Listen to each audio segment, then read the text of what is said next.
Welcome back, everyone, to A Psalm for Every Season. It is the 4th of February, and we arrive at the gates of Psalm 102.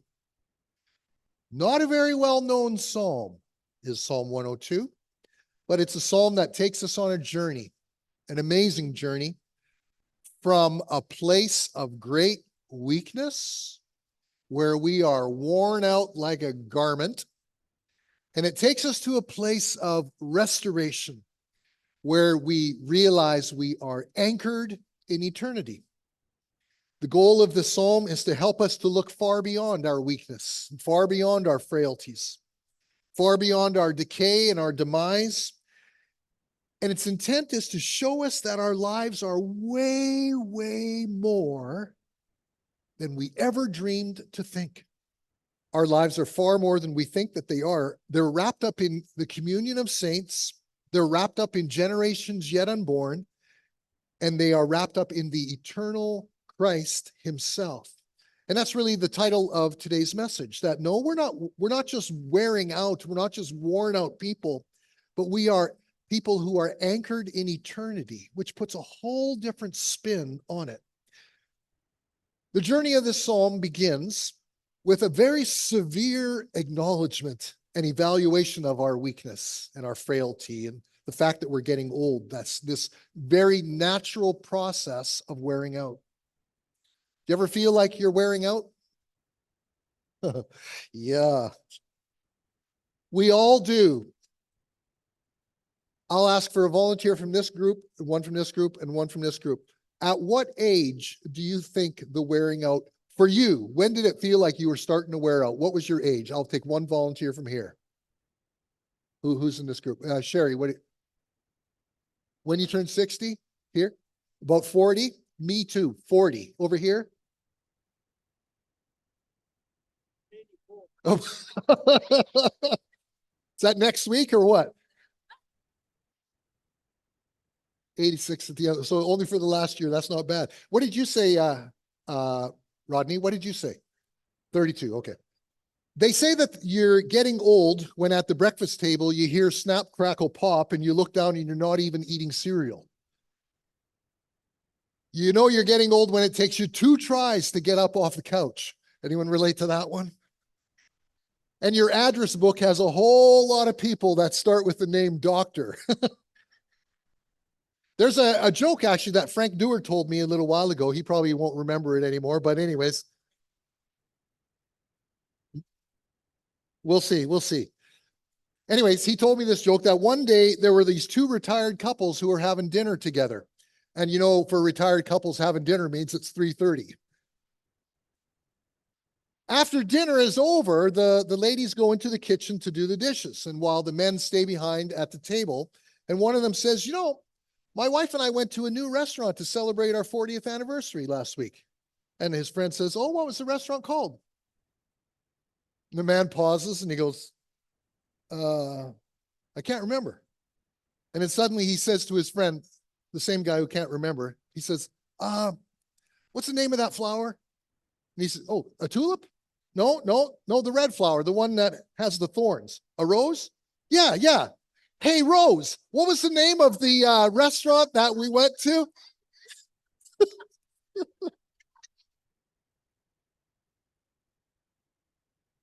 Getting old is not for sissies or for the faint-hearted. Yeah, but you remembered it when I got to the punchline, didn't you?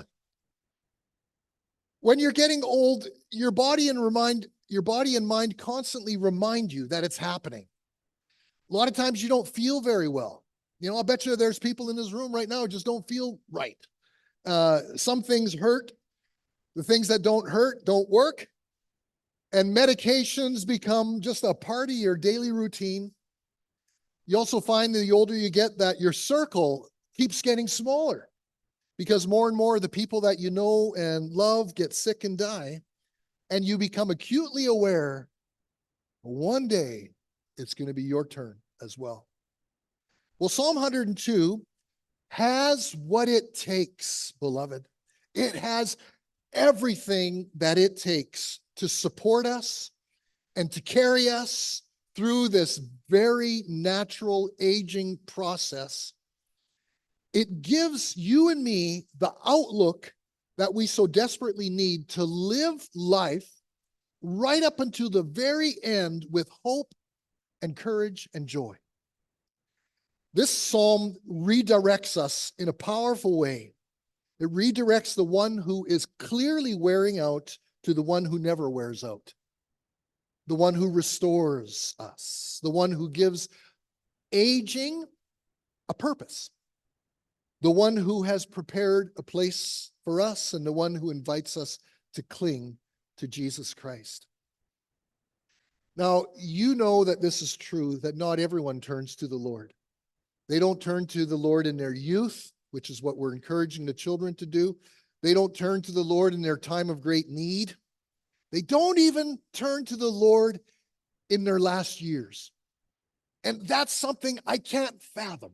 I cannot fathom that as you see your end on the horizon and very close to you, that you wouldn't even turn to the Lord then.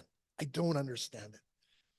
At the age of 63, Robin Williams, one of the greatest comedians of the 20th century, was diagnosed with Parkinson's disease. And rather than looking to the one who remains forever, you know that Robin Williams took a rope and hung himself. If only he had gotten down on his knees and prayed, "Hear me, O Lord. Let my cry for help come to you. Do not hide your face from me when I'm in distress. Turn your ear to me when I call. Answer me quickly, for my days vanish like smoke. My bones burn like glowing embers. My heart is blighted and withered like grass. I forget to eat my food. Because of my loud groaning, I'm reduced to skin and bones. I'm like a desert owl, like an owl among the ruins. I lie awake. I've become like a bird alone on a roof. All day long, my enemies taunt me. Those who rail against me use my name as a curse, for I eat ashes as my food and mingle my drink with tears. Because of your great wrath, for you have taken me up and thrown me aside. My days are like the evening shadow. I wither away like grass. The first 11 verses of Psalm 102 are clearly a lament. Here we have someone who is in very poor health and desperate. And you know what they say about desperation? Desperate conditions make for strong petitions. And these petitions here, especially in the first two verses, are very strong petitions. Hear my prayer, O Lord. Let my cry for help come to you. Do not hide your face from me when I'm in distress. Turn your ear to me when I call. Answer me quickly. 5 times he says the same thing. This desperate, sick, worn out man compares his life to smoke. The smoke goes up and it disappears. It's gone. You know, maybe he had cancer. Verse 3 says, my bones burn like glowing embers. Maybe he had a heart condition as well. My heart is blighted and withered like grass. His appetite had deteriorated to the point where he says in verse 4, I forget to eat my food. Well, if you don't eat, pretty soon you'll be saying in verse 5, I'm reduced to skin and bones. And besides all of these health concerns, he was also lonely and isolated. We see that in the reference to the birds. An owl in verse 6, among the ruins. Or a bird, verse 7 says, all alone on the roof. The idea here is these birds standing alone is that he's alone. He's feeling not just lonely, but he's feeling abandoned. Brothers and sisters, brace yourself, steel yourself, because the older you get, the more you will feel alone and abandoned and isolated. And without a doubt, there is no lonelier place than a hospital bed or a nursing home, room 205.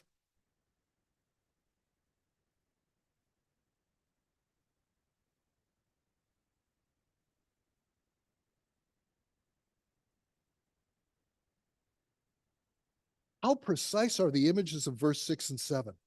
I'm like a desert owl, like an owl among the ruins as I sit there and wait. I lie awake. I become like a bird on a roof. And if that wasn't enough for reasons unknown, his enemies are mocking him. Even though he doesn't know exactly what he's done wrong, it doesn't say. But he feels like a 98-pound weakling in a cage match with Goliath. Verse 10 says, "You have taken me up and thrown me aside." Boom. Out you go. You're old. You're sick. You're slow. You're just not cool anymore. You're hard of hearing. You're boring. You don't have a purpose. Goodbye. These first 11 verses are a devastating assessment of a worn out individual. The question then becomes, what does a worn out person do? Well, hopefully a worn out person does the only wise thing that there is to do. There's only one wise thing to do, and that is to look up to an eternal God and to see what cannot be seen when our eyes are just on ourselves.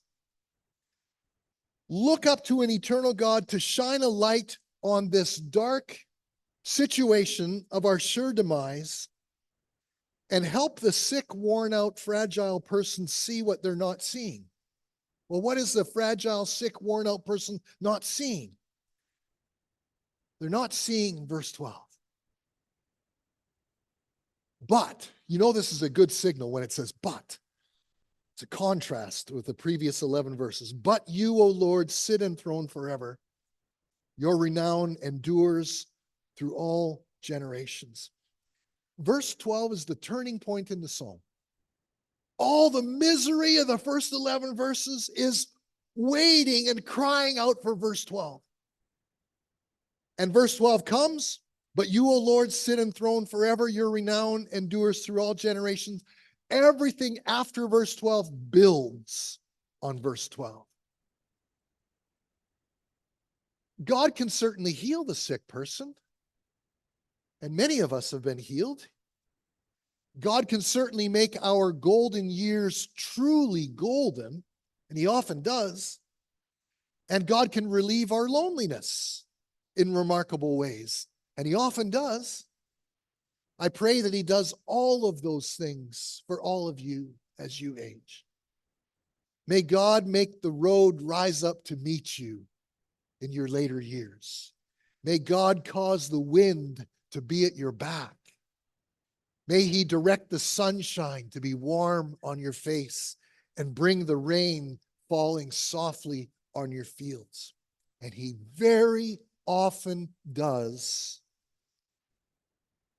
but not always.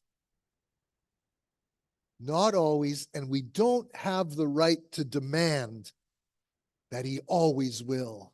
We don't have the right to demand perfect everything all the time.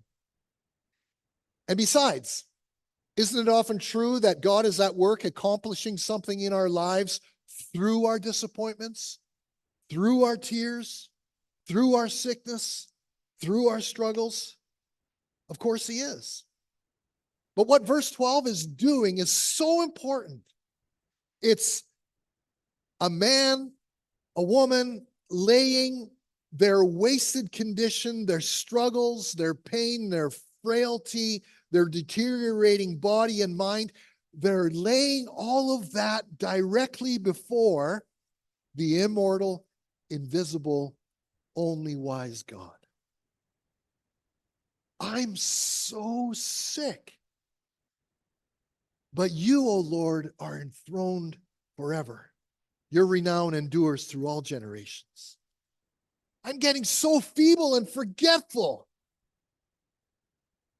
But you, O Lord, are enthroned forever. Your renown endures through all generations.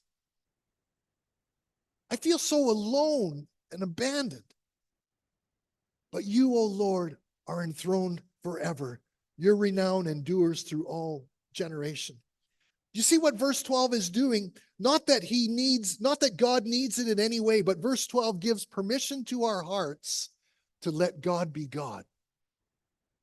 Because wearing out is as normal a thing as can be. It's natural. And now let God be God. Dying is as normal and natural